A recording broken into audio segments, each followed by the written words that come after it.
This week in Daily Racing Gran Turismo, we are heading to Watkins Glen International Short in Group 4. We've seen this combination a few times before, but it always delivers very close and exciting racing. So in this video, I wanted to show you what patience truly means and why sometimes it's better to stay calm and steady instead of actually pushing all the way through. So I guess the goal today is not to get a penalty. Not to get a penalty. And I know these 15 laps are usually a lot worse than what they seem, because it seems like, okay, it's just a couple of corners, you know, nothing will happen if you just make a little mistake, you're still in the slipstream. But if you get a penalty, it's over.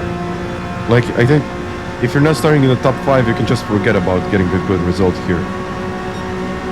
If you get a penalty, of course. And usually, yeah, that's it. You'll see he'll get a penalty. He got a penalty. Whoa, whoa, whoa, whoa, whoa. I really didn't want to go for that. And see, 0.5, 0.5. And if I'm not able to stick with the group up ahead, I'm going to lose the slipstream. And if I lose the slipstream, I lost it all. And the reason for that is quite simple. Bump drafting usually works really well here. When a few drivers team up, they can push through the air together, making the whole group faster and more efficient. But if you end up on your own, it's not the ideal situation to be in. You really want to stay with the pack, avoid penalties, and hope you can hold that position all the way through.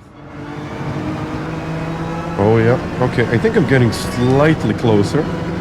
Like the gap is 6/10, it was 8. That's better. And you'll see, he's got that 1 second penalty, and we're just going to split into groups, and that's going to be it. So you have to be extremely careful not to get a penalty. I might even run this at +3. And now the tough part was actually catching up the guys up ahead. They were working together as a team, and I knew that I had to push really hard through the chicane to have any chances in this race. So I also wanted to show how much time you can really lose when serving a penalty. It's actually quite noticeable. Even a small one can cost you big time. That's why you just can't take every corner flat out. Still, by pushing really hard, I managed to get closer, and I believe that this little mistake actually helped me in the end. And try not to go wide or slide like that. But it's actually good. So you see the gap. Ooh, there was a bit of a contact there. And I had to watch the replay to see exactly what happened. And unfortunately, it just wasn't a pleasant sight. And there was, I would say, definitely a bit of misjudgment right there. So I think the best approach here is to take it easy, as I usually say. Just take it easy and wait until someone else makes a mistake. Use the slipstream to your advantage and just wait. And really hope that you don't crash.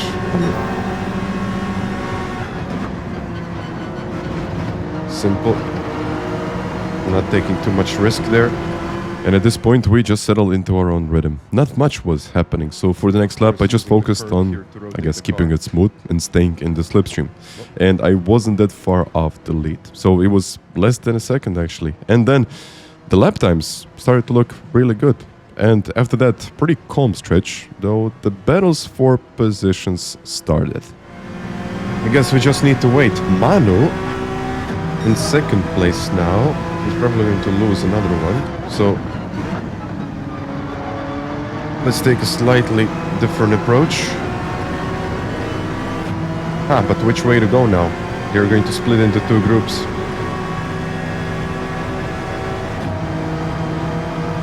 Or I can just try. No, he closed it. He closed it. Yeah, this is going to be really close. Oh, I think it's better to do it like this in this situation.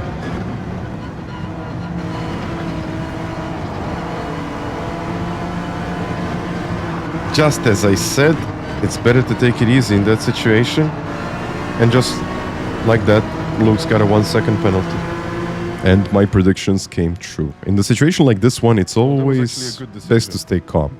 Take your time, just avoid the chaos up ahead, because it really does happen quite often actually. So I'm not saying that you shouldn't race hard, but patience really pays off. So you'll see just how much time he's going to lose with that penalty. I mean, if you see 3 wide, or even 2 wide, it's just better to take it easy, stay behind, take your time.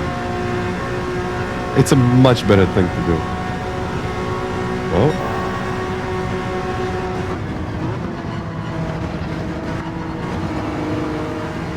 Okay, I think this is going to give him a nice buffer, so he'll be able to stay with the group. I know it's 1 second and that's a lot, but he's probably going to drop to 4th place. Yeah, and somehow I got in the lead. I have to think about when to stop, and if it's actually a good idea to pit earlier or later. I still have no idea what to do now.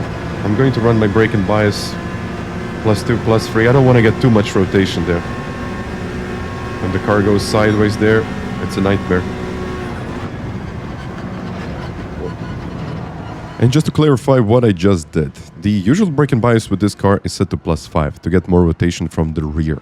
But when you do that, the car becomes less stable. You get more rotation, but if you go over a curb or hit a bump while the car is going sideways, it can start to slide and you can lose a lot of time. So by moving the brake and bias a bit more to the front, let's say to +2 or +3 instead of +5, you can help to stabilize the car and get through some sections in a much cleaner way. If you're unsure what to use, just setting the brake and bias to 0 will make the car stable and reliable, just letting you push with more confidence. And after that, things stayed pretty calm for a bit, but of course, after a couple of laps, that everything settled, the chaos started again. He's going to try it, right?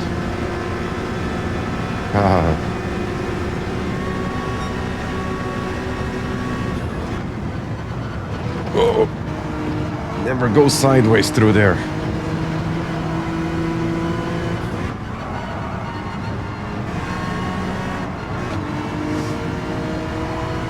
Whoa, a bit of lag, that's okay.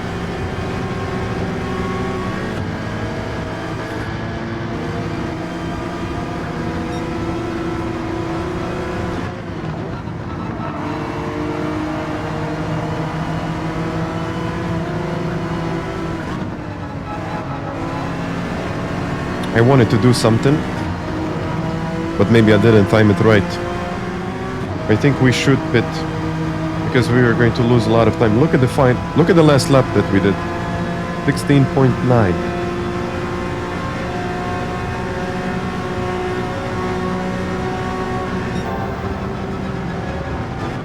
Take it easy again.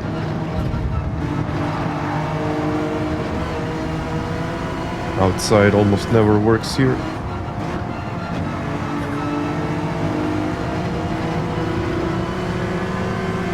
What about pitting now? And I guess I mistimed the whole situation and it just didn't work out for me. I lost a couple of places, but I knew I just had to wait for my moment and just let things settle. I just considered pitting if the guys ahead started battling harder, but being alone on the track, like I mentioned earlier, doesn't really work. You simply can't get the most out of the race that way without bump drafting, and if you're all alone in clean air, there isn't really much that you can do. So the plan was quite simple: stay with the group, use the slipstream, and only when they pit, I pit. If they are working together and I'm not, I'm not going to get anything out of this. But then, kind of later in the race, because it already is late in the race, I saw my chance, and pretty much, well, I decided to go for it.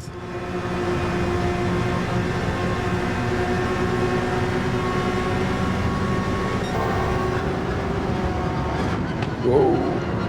No bueno. Whoa! And there they go. As I said, if you see someone going 2 wide, 3 wide there, let it go. Just let it go. So it looks like this is between me and Luke now.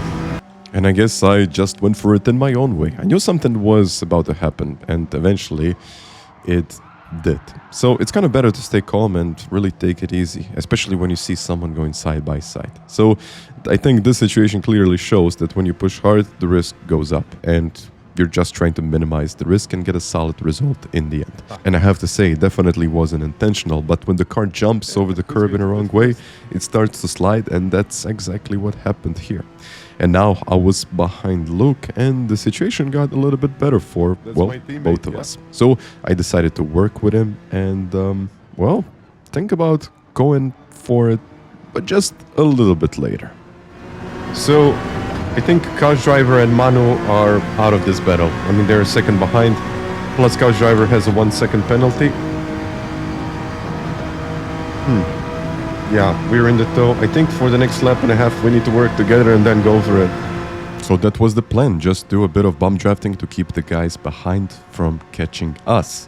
And we managed to do that for a few laps. So if you're not familiar with bump drafting, it's a technique that helps you to cut through the air more efficiently. And works in the same way as I explained it at the start of the race, when a group runs faster than a single car, because the first car breaks the air and then the one behind gives a little bump to the car in front. Not a huge hit, I have to say, just a little tap. And of course, those cars now are going down the straight a little bit quicker. So if the car behind doesn't join in, as it's the case with P3, you just start pulling away. And after a couple of solid laps with that, it was finally time to pit. Since this race has a mandatory stop, you have to come in at least once. But the tire change is not mandatory, so it's basically a stop-and-go penalty. And before that, something completely unexpected happened.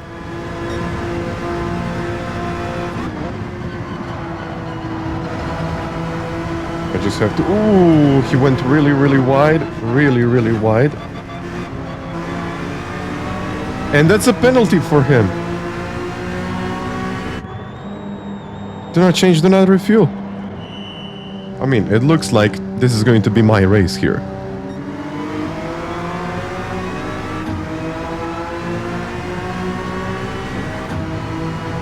I might actually go for it, but I don't think it's necessary.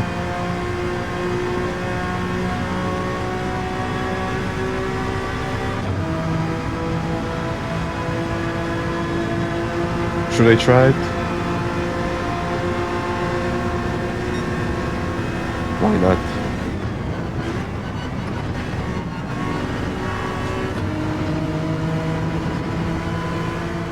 Why not? He's taking that half-second penalty. The gap is going to go over a second, I think. The only thing to do now is not to get a penalty. As I said, like, it was literally at the beginning of this video, I said the most important thing here is not to get a penalty, and there you go.